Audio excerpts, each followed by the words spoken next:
Now we're going to come to the distal metacarpus, so that's zone 3. Zone 3 is divided into 3 different regions. There's zone 3A, 3B, and then also a 3C as well. Zone 3C really is essentially over the palmar aspect of the fetlock joint. Very similar to what we've been seeing before, just a couple of differences really. In zone 3A, we won't be expecting to see the carpal sheath anymore. However, this is the most proximal zone that we would see the digital flexor tendon sheath if there was any fluid within it. And if we were worried about that structure, this is the kind of region we would be looking to assess its integrity. We're also going to start to lose the inferior check ligament as it inserts on the border, the dorsal border of the deep digital flexor tendon. Good lad. And we're also going to find that the suspensory ligaments, or suspensory ligament, just starts to split into its branches.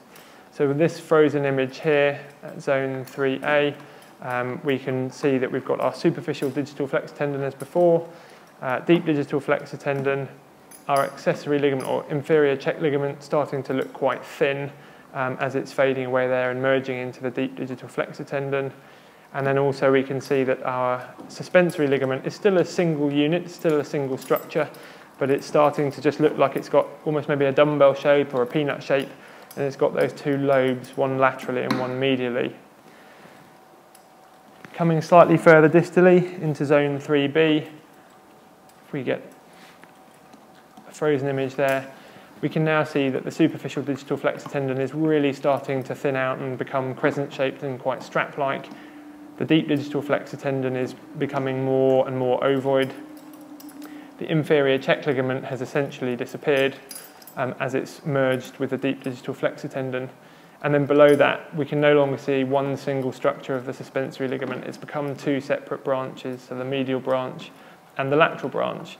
And then from this stage onwards, really when we're wanting to look at the suspensory ligament, we're going to want to move the probe palmaro-medially or palmaro-laterally and image those structures individually, which we can do in a minute. Unfreezing that, we can just come down a tiny bit further, and this is into zone 3C. Good lad. And we'd get the best. Good chap. Optimize that image. Good lad. And we've got a couple of new structures here. So we can still see the superficial digital flexor tendon at the top of the image. It's become really very thin and sort of strap-like. We've also got above that, so higher up the image, we're just starting to see the palmar annular ligament cropping in. And that's really very thin structure just underneath the skin, which wraps around the back of the fetlock joint and encompasses the flexor tendons as they go over the back of the fetlock and just holds them in against the back of the fetlock. And if there's any thickening in that structure, then that can be a reflection of annular ligament syndrome. It can be very difficult to differentiate that between, or that from the skin and the digital flexor tendon sheath. So typically, if that's being measured, you'd tend to measure the thickness of the skin and the flexor tendon sheath and the annular ligament all as a single unit. So we'd measure from the skin surface to the palmar border of the flexor tendon. Got our superficial flexor tendon, our deep digital flexor tendons as it was, but maybe slightly wider, more ovoid in shape. And then below that, we can see the sort of gull wing shape there, which represents the bony surface of the proximal end. So that's the apices of the proximal sesamoid bones.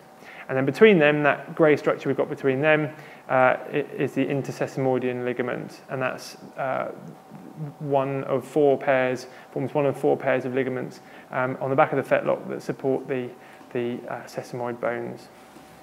We'll just unfreeze that. We can have a quick look at all of that in longitudinal section. So just coming to the top of zone 3 there. And if I'm careful, we can actually just see on that image we have our superficial digital flexor tendon at the top and our deep digital flexor tendon, and then we can see the fibres of the inferior check ligament just on the right of the screen there, just inserting into the dorsal border of the deep digital flexor tendon. And then below that, we can see that the suspensory ligament is just starting to sort of go out of shot there. And that's where it's starting to split into its two branches, which is happening around about 2/3 of the way down the length of the cannon bone. I'll unfreeze that, and we can just come longitudinally right into zone 3C there, really. And again, if I freeze that image, here we can see, so we have our skin and our palmar annular ligament now, which is really indistinguishable from the skin and also the digital flexor tendon sheath. Then we've got our superficial digital flexor tendon, our deep digital flexor tendon, and we can also see the intercessor Maudine ligament there, and that's that running over the distal end of the cannon bone.